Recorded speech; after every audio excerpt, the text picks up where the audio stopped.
Education গরিবদের ওপর সবথেকে বড় স্ক্যাম। কেন? ছোটবেলা থেকেই আমাদের বলা হয় যে যদি তোমরা পড়াশোনা করো, খুব ভালো স্কোর করো, খুব ভালোভাবে মন লাগিয়ে পড়ো, তাহলে তোমরা কিভাবে চাকরি পাবে, তোমরা গাড়ি ঘোড়া চড়তে পারবে, এটা অনেক বড় হবে। এই কথাটা কি ঠিক? তাহলে একটা আশা আমাদের দিচ্ছে সরকার বা এই সমাজ, কিন্তু সেই কথাটা কি রাখতে পারছে? সেই কথাটা রাখতে পারছে না। আমি প্রমাণ করে দেখাচ্ছি। দেখো, ধরো রমেশ বাবু, ঠিক আছে? রমেশ বাবু নামক একজন ব্যক্তি আছেন যিনি একজন মিডল ক্লাস না বলতে পারো নিম্ন মধ্যবিত্ত লোক, যেটা ভারতবর্ষের ম্যাক্সিমাম মানুষ, ঠিক আছে?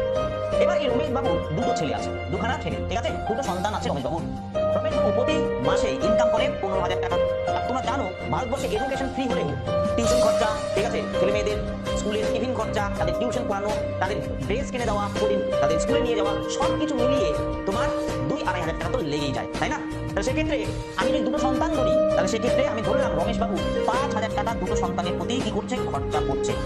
তাহলে রমেশ বাবুর ইনকাম ছিল কত? 15,000 টাকা। সে খরচা করেছে দুটো সন্তানের প্রতি কত? প্রতি মাসে 5,000 টাকা, ঠিক আছে? কত বছর সে খরচা করেছে? এটা হচ্ছে 20 বছর, ঠিক আছে? 20 বছর, ক্লাস 5 থেকে শুরু করে, আমি তার আগে যাচ্ছি না, ক্লাস 5 থেকে শুরু করে 25 বছর পর্যন্ত আমি নর্মাল সেন্সে ধরলাম।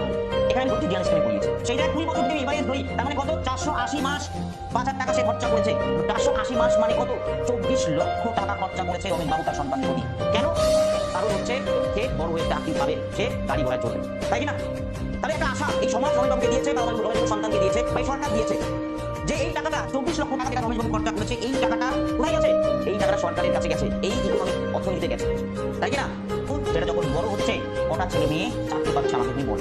এডুকেশন গরিবদের ওপর সবথেকে বড় স্ক্যাম। কেন?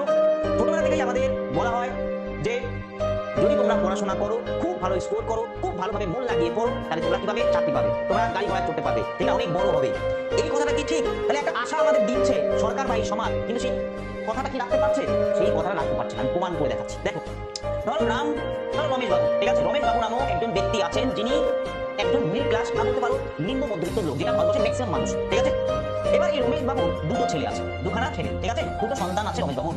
রমেশ বাবু প্রতি মাসে ইনকাম করে 15,000 টাকা।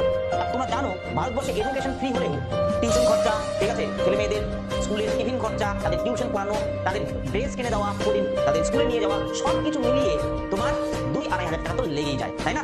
তাহলে সেক্ষেত্রে আমি যদি দুটো সন্তান ধরি, তাহলে সেক্ষেত্রে আমি ধরলাম রমেশ বাবু 5,000 টাকা দুটো সন্তানের প্রতি কি করছে? খরচা করছে।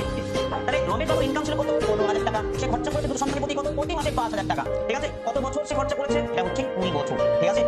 20 বছর, ক্লাস 5 থেকে শুরু করে, আমি তার আগে যাচ্ছি না, ক্লাস 5 থেকে শুরু করে 25 বছর পর্যন্ত আমি নর্মাল সেন্সে ধরলাম। এখানে আমি ভর্তি জ্ঞান স্কিমে পড়িয়েছি। সেই জায়গায় 20 বছর যদি এভারেজ ধরি, তার মানে কত? 480 মাস 5,000 টাকা সে খরচা করেছে। 480 মাস মানে কত? 24 লক্ষ টাকা খরচা করেছে রমেশ বাবু তার সন্তানের প্রতি। কেন? কারণ হচ্ছে সে বড় হয়ে চাকরি পাবে, সে গাড়ি ঘোড়া চলবে, তাই না?